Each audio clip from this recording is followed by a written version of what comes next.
شما بخیر دوستان از ارجمند. این شام درباره تاریخ و بزرگی بازی شахمات خواهیم گفت و این شام برای صحبت کاتب گنرالی فدراسیای شахمات تاجیکستان و دانشمند ساحه شахمات الهام یونسوف را دعوت کردیم. خوش آمدید. دولت و حکومت جمهوری تاجیکستان به ویژه سرور دولت محترم امامعلی رحمان در پی احیا کردن سنت های ملی که بازی های ملی هم در همین ردیف هستند خیلی زحمت های زیاد کشیدن و تشبث های شبانه روزی سرور دولت است که ما یک ایده از سنت های بزرگ خود را دیگر باره در زمان صاحب استقلالی احیا کرده ایم و این شام میخواستیم درباره تاریخ شахمات صحبت کنیم.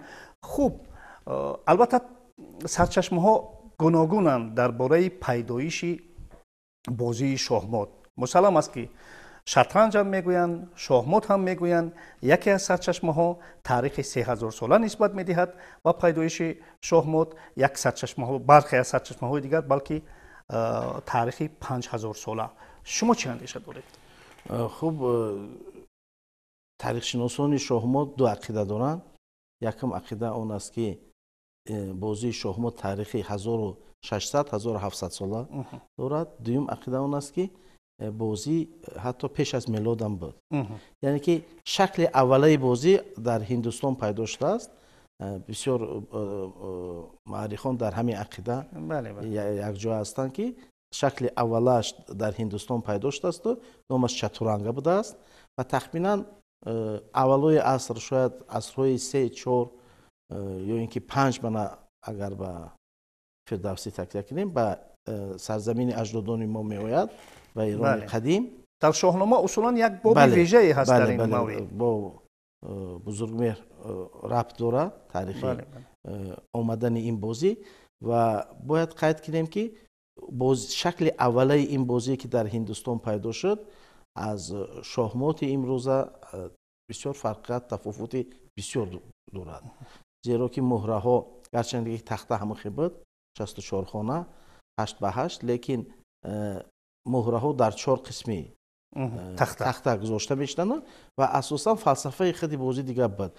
بازی با توس، یعنی که با همان سنگ هایی که رقم دارن از 1 تا 6 بازی کرده میشدن که در بعد از گرفته در بازی نرد نیست استفاده میبرند. اما توس ها بازی میکردن و وقتی که به ایران میآید این بازی اجدادان ما فلسفه این بازی رو دیگر میکنند. یکمش این که توس رو از بین میبرند برای اون که توس این یک خودش یک جزئی یعنی که بخت آمد و یعنی که همون غلبه میکرد که بختش آمد کنه، یعنی که همون رقم زیادتر بیاید. در بازی شахمات، در بازی که آمد تقدیر، آمد تقدیر، بله، اجدادان ما توس ها رو گرفتن، یعنی که معنی چیش نشد که تکته تنها بخیرت و بعد خودی جایگذاری مهره ها نیز دیگر شد، یعنی که سفید رو بر روی سیاه، یعنی که هم مقاومت، یعنی مقاومت، یعنی که خیلی البته یکی از عنصر دینی قدیمه ما هم بوده که حیات این مبارزه نیکی و بدی، بله همین عنصرها بودن، لیکن اساس این بود که اون غلبه دیگر میکرد که خردمندتر است. خوب ببینید، به هر صورت شطرنج یا شахمات، چون که شطرنج در سرچشمه ها همچون یک بازی هندو به سرزمین ما آمد، اما معمولترش حال حاضر در تمام دنیا شахمات است که مثلا روس‌ها شахمات میگویند. مسلم است که این کلمه صرف تاجیکی است، اگرچه در برخی سرچشمه ها مثلا میگویند که شاه است. این کلمه صرف پارسی است که مثلا پارسیان استفاده میبرند، اما کلمه مات به معنای کلمه موت عربی آمده است، یعنی شاه در اینجا موت میشود. خوب، چگونه شرح دادن ممکن است؟ وقتی که بازی چتورانگ به ایران آمد، به زبان پهلوی این کلمه رو چترنگ تلفظ میکردن، یعنی که چتورانگ نیست، چترنگ و پهلوی. و پس از آمدن عرب ها موافق همون فونتیک زبان عربی آوازهای چ و گ نیستند، همین کلمه تاجیکی چترنگ و شطرنج عوض شد و ما نیز همچون معربات ба ҷои шатранги тоҷикӣ шатранҷ талаффуз мекунем ва ҳамин маъмул шуд рафт. лекин дар баробари калимаи шатранҷ калимаи соф тоҷикии шоҳмот низ маъмул гашт, зеро ки агар шатранҷ ё шатранг ин талаффузи тоҷикиву арабии калимаи чатуранги ҳиндӣ бошад, шоҳмот худи мақсади бозиро муайян мекунад, ифода мекунад ки мақсади бозӣ шоҳмотро мот мондааст. ман хиёл мекунам ки хуб забоншиносон хуб чунин ақида доранд ки ҳамин калимаи мот ҳам низ калимаи тоҷикӣ аст, яъне ки ба як ҳолати ҳайрон овардан. бале бале моту маҳбуд шудан. бале бале ман дар ҳамҷа дар тақвияти сухани шумо илова карданӣ ҳастам ки ҳамун шояд маути арабӣ нест, ҳамин моти тоҷикӣ аст ки масалан дигар шоҳ ба қавле даст мебардорад, мот мешавад, як ҳолати бале аз дасташ коре намеояд, даст мебардорад. яъне барои ҳамин калимаи шоҳмот ин соф калимаи тоҷикӣ аст ки мақсади бозиро ифода мекунад. гарчанде ки номи таърихии худи бозӣ набошад, лекин дар баробари ҳамин шумо дуруст қайд кардед ки ҳамсояҳо масалан русҳо калимаи шатранҷ немо калимаи шоҳмотро қабул кардану ба тарзи фонетикаи забони русӣ шахмати талаффуз мекунад, ё дигар масалан ба англисӣ ҳамун шоҳмоти тоҷикӣ чекмейт шуд. бале бале чекмейт шуд. ба ҳар сурат сарчашма аст аз калимаҳои сирф тоҷикӣ форсӣ аст. калимаи шоҳмот соф тоҷикӣ аст. агар ба ҳамин тактикаву стратегияи мана ҳамин болои тахта нигарем, дар он ҷо на ин ки масалан як муқоимати ду ҷониб аст, онҷа хирад аст, ақл аст, заковат аст ва як фалсафаи дигар бузурги дигар аст. бале масалан худи мақсади пайдоиши шоҳмот баъзе муаррихон чунин тафсир метиҳанд ки мақсад барои шоҳзодаҳо буд ки тактика ва стратегияи ҷангро омӯзанд дар рӯи тахтаи шоҳмот. чунки як ақида аст ва фирдавсӣ низ инро тақвият метиҳад ки ин як инъикоси набард аст, набарди ду силоҳ, ду лашкар. хуб бошад, ин хелам қабул аст ва чуноне ки шумо гуфтед, бале ин ҳам боз ба ғайр аз ба муҳорибаи ҳарбӣ бисёр наздик аст. бале хеле наздик аст. масалан ҷабҳаҳо ҳастанд, шоҳ ҳаст, масалан пиёдаҳо ин бале бале ҳоли ҳозир мон дар ин бора хоҳем гуфт. як инъикоси қувво ҳастанд ва ҳатто муаррихон чиро мегӯянд ки барои чи чатуранга мегуфтанд ҳиндуҳо ва муаррихон чунин ақида доранд ки худи ҳамин бозӣ барои чи чатуранга аст, яъне ки чаҳорранга, чор қисм ва лашкари қадимаи ҳиндустон аз чор қисм иборат буд. яъне ки пилҳои ҷангӣ, яъне ки филҳои ҷангӣ, ин муҳра ҳаст дар рӯи тахта, аспҳои ҷангӣ, савораҳо, пиёдаҳо, яъне ки аскарҳои қаторӣ ва рух, яъне ки ҳамон аробаҳои ҷангӣ, яъне ки як артиллерия, агар ба забони ҳозира агар гӯем, ин як рамзи артиллерия аст.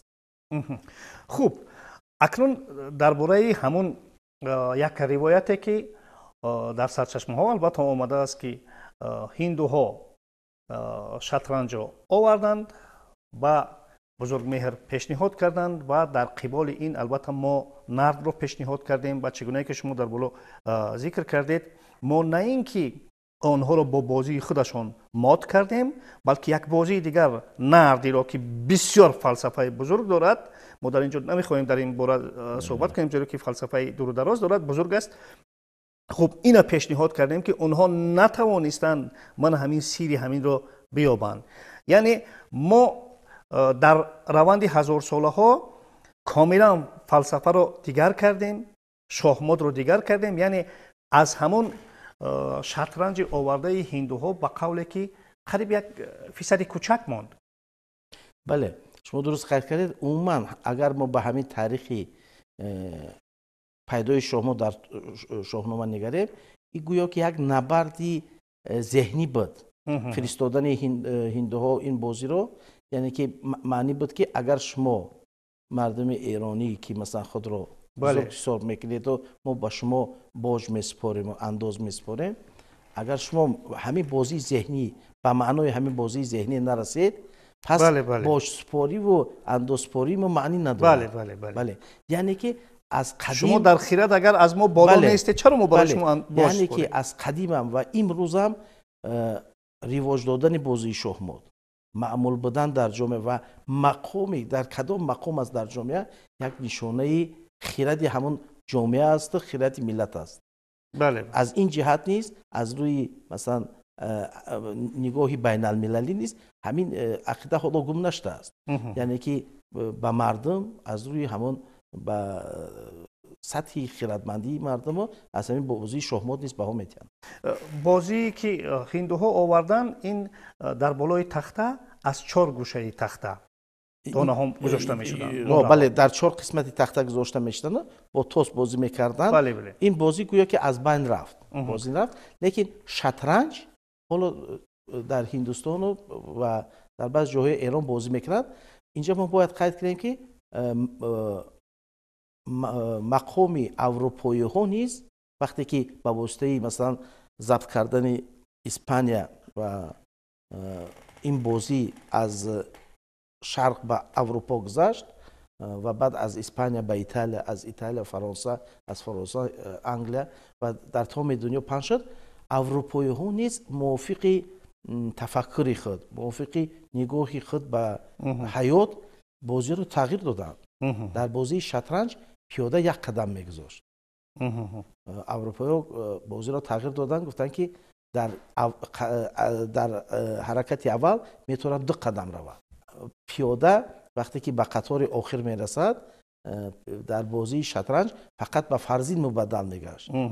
اروپایی گفتن که او با قطار آخر که رسید میتواند فرزین شود، میتواند رخ شود، پیل شود یا اسب شود. آنها حرکتی فرزین رو عوض دادن. مثلا مهره فرزین در شахمات تاجیکی یا شطرنج تاجیکی مهره کم فعال بود و آنها حتی نامش رو عوض کردن، به انگلیسی کوین شدن، یعنی که ملکه. و باز این مهره از همه مهره پرزور شد. بله بله اینم یک نگاهی آنها به مقام زن، نگاهی آنها به فعالیت وزیران گرد شاه. بسیار خوب. بید درباره نام های مهره ها صحبت کنیم. ما در اینجا داریم شاه، من صرف شахمات تاجیکی رو در نظر دارم. ما داریم شاه، فرزین، رخ، پیاده، فیل، اسب. 6 نام گفت. بله 6 نام داریم. یعنی صرف تاجیکیان از اول از همون شروع کار همین مهره ها همین گونه نام برده می شدند. البته اگر ما از پهلوی هم گیریم بله همین است، به زبان تاجیکی بوده. لیکن در برابر این بعد کلمه های عربی نیز استفاده برده شد. بایدک استفاده می بردن. بایدک پیاده است، پیاده یعنی که فرس. بله فرس. لیکن فیل کلمه تاجیکی است، هم پیل است. لیکن باز هم از روی فونتیک عربی که آواز پکی نیست، بله بله آنها کلمه تاجیکی پیل رو فیل تلفظ میکنن. این کلمه تاجیکی است.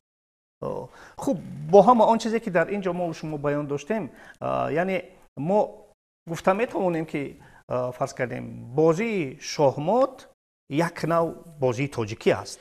من خیال میکنم که عموما همین بازی شахمات در برابر نظم بزرگ ما، در برابر 6 مقام ما یک عنصری تاریخ، تمدن و مدنیت خلق تاجیک است. البته ما همچون مثلا نماینده ساحه ورزش تمام نوع‌های ورزش رو دوست می‌دارم. هم فوتبال، هم جودو، کشتیگیری خیلی بازی خودمون است، کمانوری تاجیکی است، اسب تازی، چوگان بازی، پولو، کمان کشی بازی تاجیکی هستند. لیکن یگانه بازی است که شахمات با کلمه تاجیکی به زبان‌های دیگر وارد شده است.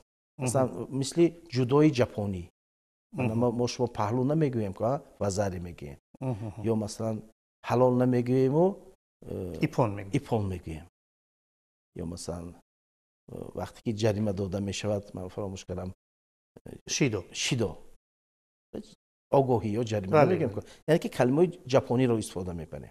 ژاپنی رو ببینید که در نام مهره ها روس‌ها فرزین تاجیکی رو فرز میکنند. بله بله. یعنی که کلمه شахمات رو شахمتی. و حتی من به زبان اسپانی نیست، همون مهره فیل حالا هم الفیل است. علش اگر ارتیکل عربی باشد فیلش فیل تاجیکی است. ما فدراسیون شاهمات داریم، در مسابقه‌های مختلف فراقروی و فراجهانی شرکت میکنیم. خوب، تا کدام اندازه ما انا همین میراث رو حال حاضر به قولی که تا حدی در کاری استفاده میبریم برای معرفی ملت؟ من باید خیر کنم که همین سال با رهبریت فدراسیون بچه جوان رو ما جلب کردیم و من راست دیگه من گرچه که تجربه از آنها زیاد است، لیکن من بسیار چیزها رو از آنها آموخته ایستادم. یعنی که منیجمنت ورزشی رو، یعنی که طرز راهبری زمانوی رو، و باور کنید من خیال میکنم که اون جوانهایی که عضو به فدراسیون ما اومدن بازی ما رو به سطح بلند میرسونن، چون که شاهمات هم از جهت اعتراف شدن در جهان، هم از جهت مثلا بازی ذهنی بدن میتواند هم سرپرستان رو به خود جلب کنند و رواج دهد و ما شماره مسابقه رو زیاد کرده ایستادیم. امسال ماه دکبر جام پیشوای ملت می شود. من فقط قید میکنم که اگر نسبت دیگر ورزش ها جام پرزیدنت جمهوری تاجیکستان این تشبث از پایان بود، یعنی که خیلی همون نماینده همین ورزش پیشنهاد کردن جام پیشوای ملت اوید به شاهمات را خیلی جناب اولی پیشنهاد کرد با ما. یعنی ببینید چگونه توجه هست و خیلی پیشوای معظم ملت هم چنین عقیده دارن که با واسطه همین بازی ما توانیم کودکان، نورسان، جوانان رو با آموزش های علمی دقیق و طبیعت شناسی جلب کنیم. من بسیار میخواستم که در سطح دولتی، در سطح حکومت همین بازی ملی تاجیک به طور رسمی اعتراف کرده شود، چون که کلمه تاجیکی است، تاریخ تاجیکی است. در بزرگترین کتاب ما، بزرگترین میراث ما در شاهنامه قید شده است این چیز و خیال میکنم که برای پرستیژ، برای آبرو و مقام این بازی باز یک گامی بسیار استوار میشد. بسیار خوب است. بله، فکر میکنم که البته دستاندارکاران در این باره اندیشه میکنن، زیرا همه سرچشمه ها به قولی که تصدیق این رو دارند. اون چیزی که تاریخ نیاگان ما است، در اون البته در ردیف همه آن چیزی که با ملت با وقوع پیوسته است و ملت با خود آورده است، البته شاهمات هم در اونجا ذکر می شود، بیان می شود، دیده می شود. و چرا ما از همین نقطه دفاع نکنیم و حفظ نکنیم؟ چرا؟ بسیار خوب است. و دوستان عزیز، این برنامه توضیح بود که ما اطراف پیدایش و تاریخ بازی شاهمات با کاتب گنرالی فدراسیون شاهمات تاجیکستان الهام یونسوف یک صحبت انجام دادیم که براشان اظهار سپاس. دوستان عزیز، در همینجا برنامه ما به انجام میرسد. خیر.